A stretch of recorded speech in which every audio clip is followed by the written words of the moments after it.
নমস্কার, জয় শ্রীকৃষ্ণ। বন্ধুরা খুব সাবধান, যে কটি জিনিস বলবো সেটা কিন্তু নবরাত্রির এই কটা দিনে একেবারেই করবে না।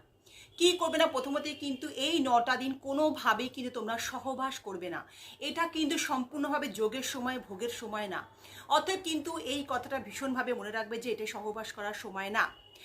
মা আদ্যা শক্তিকে আমাদের আমাদের আহ্বান করার জন্য প্রচুরভাবে যাতে আমাদের কাছে চলে আসে মা আদ্যা শক্তির সমস্ত শক্তি, তাই আমাদের এই সময় মন, শরীর, ইন্দ্রিয়কে কন্ট্রোল করে তাকে শুধুমাত্র আমরা আরাধনা করব, যাতে মার সমস্ত আশীর্বাদ আমরা পেতে পারি। এই সময় কিন্তু ভুলেও যেটা তোমরা করবে না, যে মেয়েরা ফ্যাশন করে যে পায়ে বিছুয়া, অর্থাৎ যে সোনার যদি কোনো কিছু আঙট, বিছুয়া বা নূপুর পরে থাকো, সেটা কিন্তু অবশ্যই কিন্তু খুলে ফেলো করবে না। কারণ এতে কুবের মহারাজ, যেটা ধনের কুবের মহারাজ, ধন দেবতা কুবের মহারাজ আমাদের প্রচণ্ড অসন্তুষ্ট হয়ে কিন্তু দারিদ্রতা, কাঙালিপনা সংসারে ঢুকিয়ে দেয়। এই সময় মেয়েরা গলা থেকে মঙ্গলসূত্র খুলবে না। মঙ্গলসূত্র হচ্ছে ভীষণ মঙ্গলের প্রতীক। মঙ্গলসূত্রে যে কালো অংশ থাকে, এখানে কিন্তু দেবাদিদেব স্বয়ং মহাদেব বসবাস করে, এবং সোনার যে কালার হলুদ, হলুদ অংশে কিন্তু মা পার্বতী বসবাস করে। এবং মেয়েরা কোনোভাবেই কিন্তু কালো এবং সাদা পোশাক পরবে না। কালো জিনিস নেগেটিভ জিনিসকে আকর্ষিত করে, যত নেগেটিভ, যত খারাপ কিছু নিয়ে আসে, এবং সাদা হচ্ছে বিধবাদের প্রতীক। অতএব এই রং দুটো থেকে কিন্তু তোমরা একেবারেই এই 9 দিনে পড়বে না।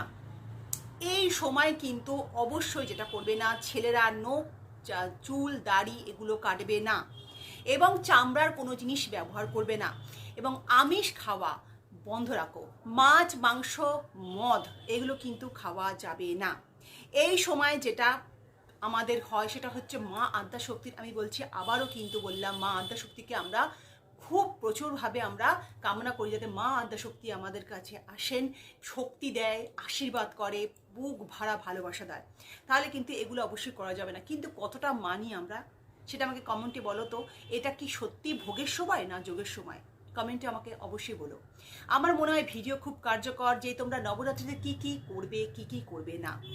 তো ভিডিও ভালো লাগলে অবশ্যই ফরওয়ার্ড করো। ভালো থাকবে, সুখে থাকবে, শান্তিতে থাকবে। নমস্কার।